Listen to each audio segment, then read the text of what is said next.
अस्सलाम वालेकुम नाज़रीन, आप यूट्यूब चैनल देख रहे हैं। मैं इमरान खान हूँ। इससे पहले कि मैं वीलॉग शुरू करूँ, आज मेरी एक बात की तस्दीक कर दी, मेरी खबर की 3.5 साल के बाद मरियम नवाज़ ने। और मैंने 3.5 साल पहले एक खबर दी थी और उसकी तस्दीक नहीं हो रही थी। बहुत सारे लोगों ने कहा कि शायद ये खबर दुरुस्त नहीं है, लेकिन आज 3.5 साल के बाद तस्दीक हुई। मैंने बताया था कि मरियम नवाज़ जब नैब की हिरासत में थी तो इन्होंने अपने पास एक टेलीफोन छुपा कर रखा हुआ था जो उन्हें कुछ पुलिस वालियों ने दिया था। रिश्वत विश्वत दे के इन्होंने तरीका चला के टेलीफोन पहुंचा दिया था। और वो जो आईफोन था उसके जरिए से मरियम नवाज़ बहुत सारी जगहों पे राब्ते में थी। और फिर वो आईफोन जब उनसे लिया गया तो उस वक्त उन्होंने धमकाया था। जब वो पुलिस वाली पकड़ी गई तो उसके मोबाइल फ़ोन से पता चला कि वो मरियम नवाज़ को गुड़िया बाजी कहकर बुलाती है, क्योंकि मरियम नवाज़ को घर में गुड़िया बाजी कहकर बुलाते थे। ये खबर मैंने उस वक्त दी थी तो मरियम नवाज़ ने कन्फर्म किया बच्चों से मुलाकात करते हुए कल कि मुझे भी घर में गुड़िया कहते हैं। तो ये एक तरह से कंफर्मेशन है, क्योंकि ये नाम इससे पहले कोई नहीं जानता था, किसी को आइडिया नहीं था।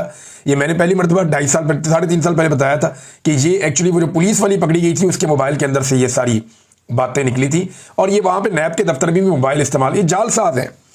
ये इन्होंने तो जेलें काटी नहीं, ये तो अपने घर वालों से हर पल राब्ते में रहते थे। जेलों के अंदर भी इनको खसूसी सहूलियात थी, VVIP किस्म के इनको कमरे मिले हुए थे, तमाम घर जैसा माहौल था, घर के मुलाजमीन तक इनको मैसर रहते थे, अपने ज़ाती डॉक्टर्स इनके साथ रहते थे, तो इनकी तो मौजें थी। नाज़रीन, अब आ जाए खबरों की जानिब। जो तीनों दरिया हैं उनमें एक बार फिर पानी की सतह खतरनाक हद तक बुलंद होना शुरू हो गई है।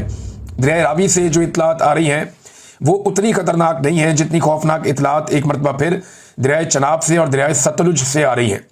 भारत में बारिशें बिल्कुल नहीं रुक रही। हमने जितनी मालूमात इकट्ठी की हैं उन तमाम मालूमात में हिमाचल के इलाके को तो बल्कि भारत में आफत ज़दा करार दे दिया गया है। वहाँ तो बारिश रुकने का नाम ही नहीं ले रही। जम्मू के इलाके में, मकबूजा कश्मीर के इलाकों में जितने दरिया हैं उन सब में तुगयानी है और उनका पानी जो है खतरनाक लेवल से ऊपर चल रहा है। और ये सारा पानी दाखिल हो रहा है मराला से पाकिस्तान में, यानी ये भारत से पाकिस्तान में दाखिल होता है। हेड मराला से ये पानी गुजरता है। वहाँ पे अभी भी 5.5 लाख क्यूसिक का पानी का रैला गुजर रहा है और 5 लाख क्यूसिक पानी पीछे से आ रहा है। तो ये बड़ी खतरनाक सूरत हाल है। हेड मराला की वीडियो मैं देख रहा था, शाम के वक्त हमने मंगवाई थी कल, तो उस वीडियो में दिखाई दे रहा है कि अगर पानी ज़्यादा मजीद आता है तो फिर ये एक बड़े सैलाब की सूरत इख्तियार कर लेगा और मजीद नुकसान हो जाएगा। जो नशेबी इलाके हैं वहाँ से पानी इससे पहले कि निकाला जाता, मजीद पानी वहाँ से इकट्ठा होना शुरू हो गया है। लोग बार बार इस बात का शिकवा कर रहे हैं और ये शिकवा पूरे पंजाब से आ रहा है कि जो बंद तोड़े जा रहे हैं वो अपनी चॉइस के तहत तोड़े जा रहे हैं। ताकतवर लोग, बड़े लोग, मिलों के मालिकान, शुगर मिलों के मालिकान, जागीरदारों के बागात, उन सारी चीज़ों को बचाया जा रहा है। गरीबों की ज़मीनें और उनके मकानात डबोए जा रहे हैं।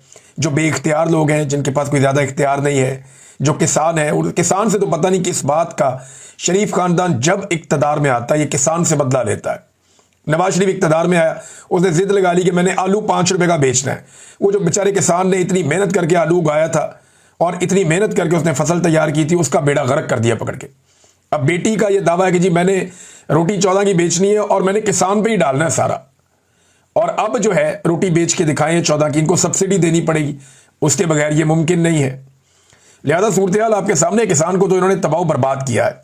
अब तीनों दरियाओं में एक मरतबा फिर पानी की सतह खतरनाक हद तक बढ़ रही है। झेलम से नीचे के जितने भी एरियाज़ हैं, जैसे गुजरात में बताया जा रहा है कि रात गए पानी दाखिल हो गया, बहुत सारे इलाकों में बगैर वार्निंग के पानी दाखिल हो गया।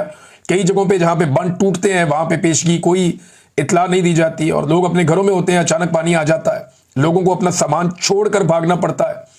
अब एक बयानिया ये भी बनाया जा रहा है कि ये भारत ने जारहियत की, आबी जारहियत की है, लेकिन हमने भारत के विजुअल्स निकाले और वहाँ की सूरत हाल देखी तो भारत में भी लगभग 1000 देहात ज़ेरे-आब आ गए। वहाँ पे बहुत सारे लोगों की हलाकतें हुई हैं। 300 लोग तो हिमाचल में मारे गए हैं, उसे आफत ज़दा करार दिया गया है। तो ये कोई छोटी आफत नहीं है भारत में। मैंने वहाँ पे ऐसी वीडियोस देखी हैं कि 200, 150 भैंस जो है लोगों की वो पानी के अंदर बह रही है और उनके बचने के इम्कानात भी कुछ नहीं है। और भैंस जिस पानी में बह रही है, भैंस का अच्छा खासा 6 फुट का कद होता है, तो वो 10-10 फुट, 15-15 फुट पानी जो है वो रस्तों के ऊपर जमा है। गलियों के अंदर कश्तियाँ चल रही हैं भारत के अंदर, जो देहात की गलियाँ हैं। बहुत बुरे हालात हैं भारत में भी, लेकिन उनके पास क्योंकि वसाइल ज़्यादा हैं, उनके पास जदीद मशीनरी है, उनकी ब्यूरोक्रेसी इस मामले के लिए अलग से ट्रेंड है, फिर उनकी पुलिस बदतमीजी भी नहीं करती, तो वो रिलीफ के ऊपर बेहतरीन काम कर रहे हैं। पाकिस्तान में रिलीफ का काम ही नहीं हो रहा। पहले फौज रिलीफ का काम किया करती थी, अब वो भी दिखाई नहीं दे रहे। जो इदारे हैं वो ज़ीरो चल रहे हैं। जो सूबाई हुकूमत है वो सिर्फ टिकटॉक्स बनाने के अंदर मशगूल है, वो कोई और काम कर ही नहीं रहे। लिहाजा भारत के बारे में ये बार बार कहना कि वो भारत अभी जारहियत कर रहा है, तो ये वाला पानी वो अपने डैमों में कैसे रोक लेता? यानी जब डैम फुल हो जाता है तो आपको उसके दरवाजे खोलने पड़ते हैं जब पीछे से पानी आता है। आप डैम के गेट्स नहीं खोलेंगे तो क्या होगा? डैम फट जाएंगे, टूट जाएंगे। और अगर डैम टूट गए तो क्या होगा? डैम अगर तबाह हो जाते हैं तो उसके बाद उस लेवल का सैलाब आता है कि जिसको कोई भी नहीं रोक सकता। लिहाजा भारत को अपने डैम्स के दरवाजे खोलने पड़े। सवाए रावी के ऐसी कोई और शिकायत मौजूद नहीं है। जो रिपोर्ट्स हैं हमारे पास उनके मुताबिक कि भारत ने वक्त से पहले आगाह ना किया हो पाकिस्तान को। ख्वाजा आसिफ ने यह बात की थी, लेकिन ख्वाजा आसिफ को झूठा करार दे रही है उनकी पार्टी, क्योंकि PMLN ने और एस्टेब्लिशमेंट ने यह फैसला किया है कि कल को यह सारा कुछ हम भारत के खाते डाल देंगे। ये सौदा पाकिस्तान में आसानी से बिक जाता है ना, तो ये सौदा पाकिस्तान में हम ऐसे बेच देंगे कि भारत ने अपनी शिकस्त का बदला लेने के लिए पाकिस्तान पे आबी जारहियत की है और पाकिस्तान पे पानी छोड़ा है। हालांकि भारत के अंदर बहुत नुकसान हुआ है और पाकिस्तान के अंदर भी बहुत नुकसान हो रहा है। पाकिस्तान की तैयारी नहीं है। अभी भी जो बंद खुद से टूट जाते हैं, पूरे पूरे इलाके डूब जाते हैं, वहां उन्हें कोई आगाही नहीं करता। अक़वाम मुत्तहिदा की रिपोर्ट जो है वो पाकिस्तान के अंदर जो बातें की जा रही है उनसे मुख्तलिफ है।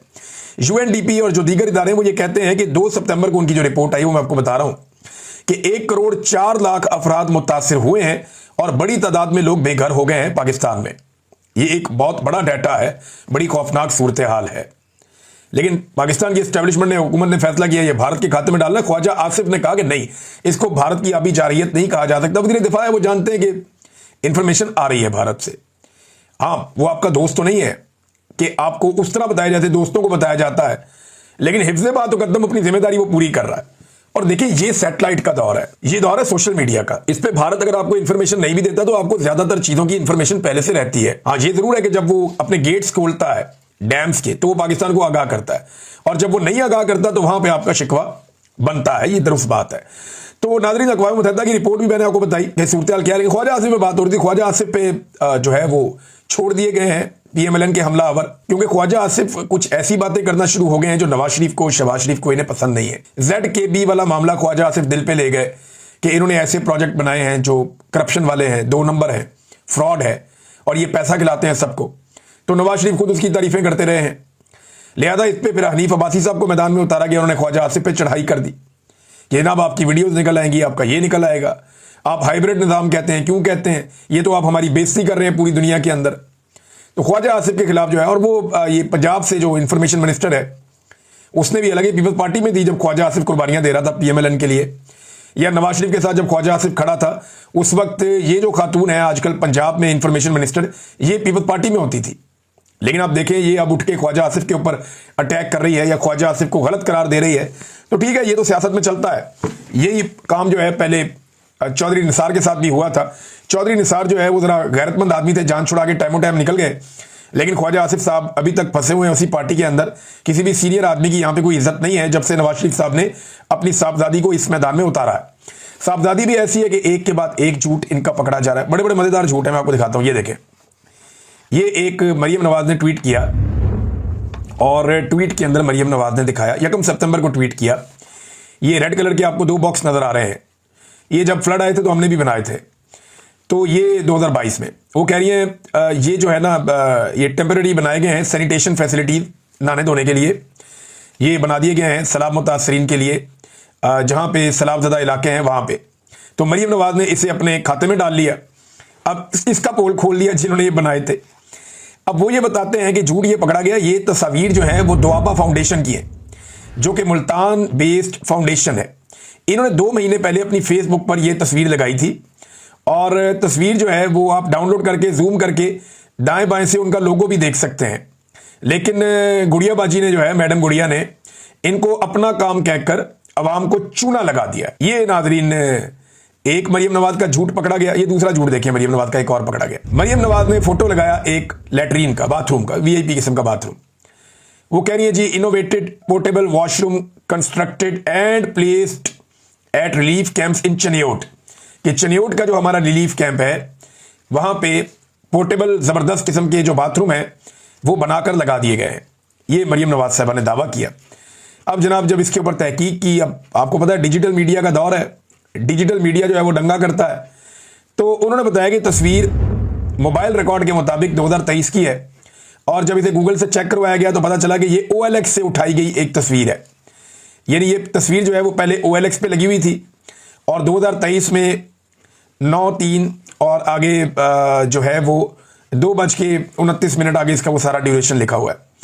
तो ये जो फोटो है ये OLX से मरियम नवाज साहबा ने उठाई और उठा के यहां पे पेल दी।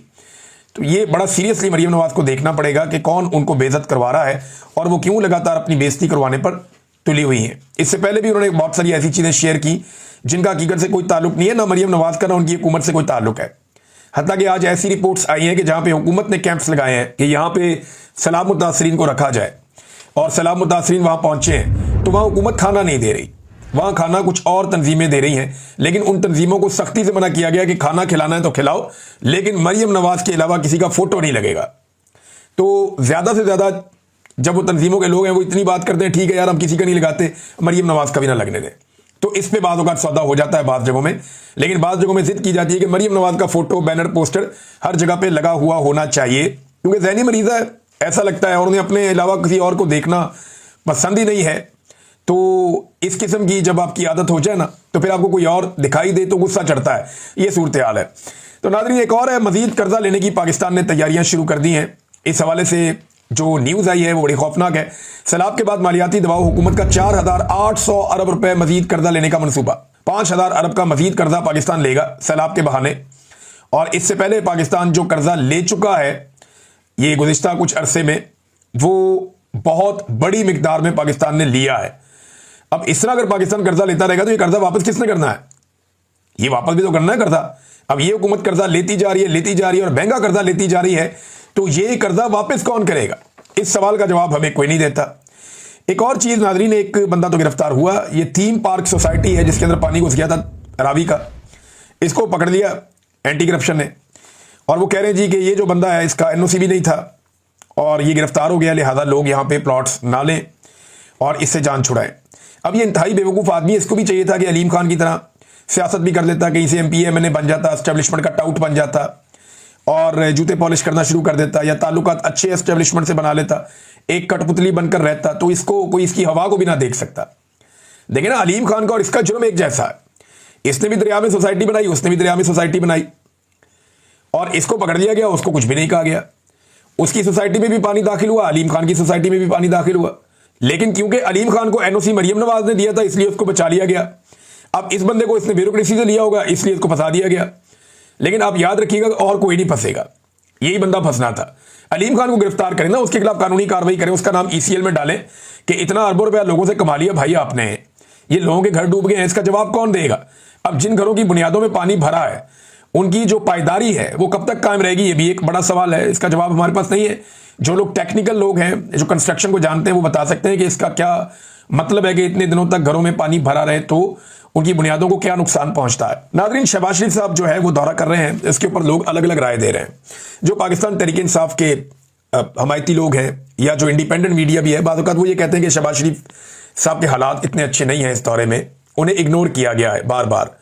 यानी जो इज्जत बाकियों को मिल रही थी उतनी इज्जत शहबाज शरीफ साहब को नहीं मिल रही थी।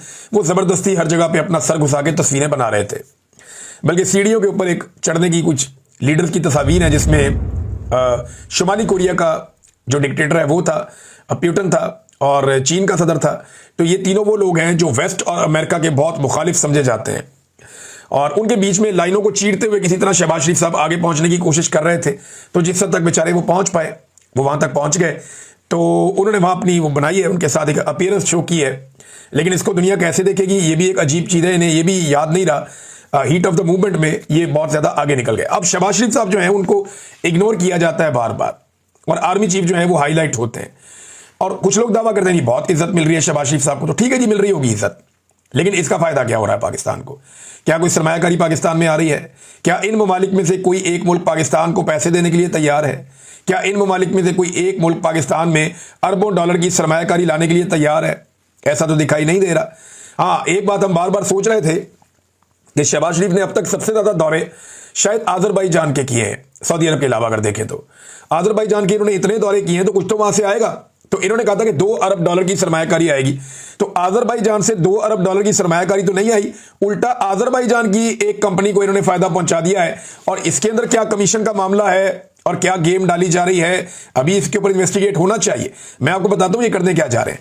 व्हाइट ऑयल पाइपलाइन ये बिछाने जा रहे हैं, और ये अजरबैजान की एक कंपनी है सोकार, उसके साथ ये इन्होंने मुआहदा कर लिया है, और बगैर कैबिनेट से, बगैर असेंबली के अंदर डिस्कस किए, कुछ भी किए, इन्होंने इसके ऊपर दस्तखत भी कर दिए हैं। अच्छा, ये माचके से तारो जब्बा तक 477 किलोमीटर की एक पाइपलाइन बिछाई जाएगी, और ये पेट्रोल के लिए। ये माचके कहां पे, जरा समझ लीजिए, बुलान में है, ज्यादा कोयटा से दूर नहीं है, बुलान का इलाका है बलूचिस्तान का, वहां पे माचके है। और इसके बाद जो तारो जब्बा है, ये जो इलाका है तारो जब्बा का, ये सक्खर के करीब है, सिंध में। इन दोनों के बीच में जो फासला है वो 477 किलोमीटर का है। ये पाइपलाइन क्यों बिछा रहे हैं? देखिए, पाइपलाइन तो अगर आनी है तो आनी चाहिए अजरबैजान से, लेकिन ये ऐसे क्यों हो रहा है? अजरबैजान से तेल ज्यादा इम्कान है कि समंदर के रास्ते से गवादर पहुंचेगा। गवादर से ये उस तेल को डालेंगे एक टैंकर में और उसको लेकर आएंगे माचके में, यहां से उसको पाइपलाइन में डालेंगे और निकालेंगे सक्कर के करीब तारो जब्बा से, और वहां से दोबारा टैंकर्स में डालेंगे और फिर जहां इन्होंने लेकर जाना है ये ऐसे करेंगे। रिफाइनरीज बीच में भी होंगी। तो मामला ये है कि ये पाकिस्तान के एक सेंटर में अगर आप नक्शा देखें, बोलान से लेकर ये सक्खर तक का, तो इसके बीच में ये पाइपलाइन डालने की क्या तुक है, इसकी वजह क्या समझ आती है किसी को? अच्छा, ये पाइपलाइन अगर डालेंगे तो इस पाइपलाइन के बाद इनको और डालनी पड़ेगी। अब इसके तबाह होने के भी इम्कान है, वहां पर दहशतगर्दी के बड़े वाकयात हो रहे हैं। तो ये पाइपलाइन डाल के एक्चुअली हासिल क्या करना चाहते हैं? ये पाइपलाइन का मुआहदा बड़ा खौफनाक है।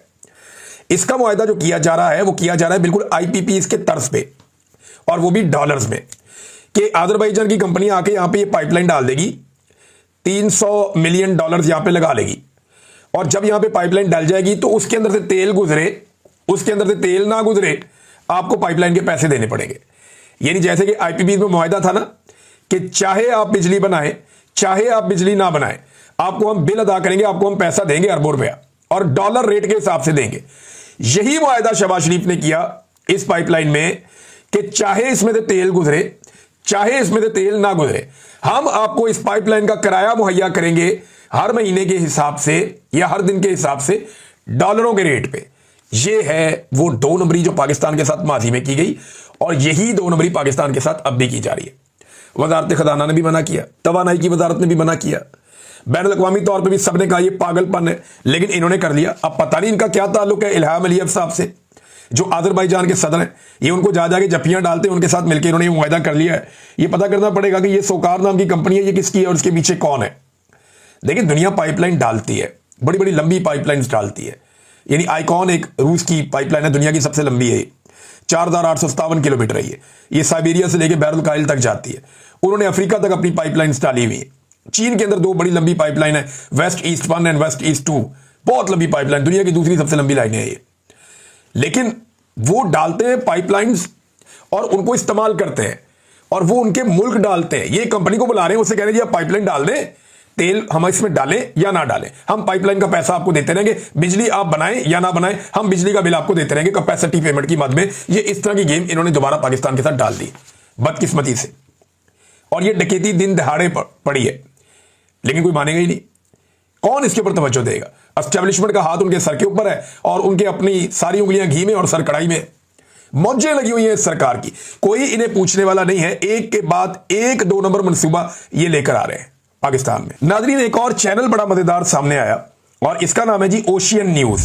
सबसे पहले खबर ये आती है कि जनाब ये ओशियन न्यूज जो है, ये कोई ऐसा शो किया गया कि कोई यूके का चैनल है गैर मुल्की, और वहां पे आसिम मुनीर साहब की बहुत तारीफें हो रही हैं।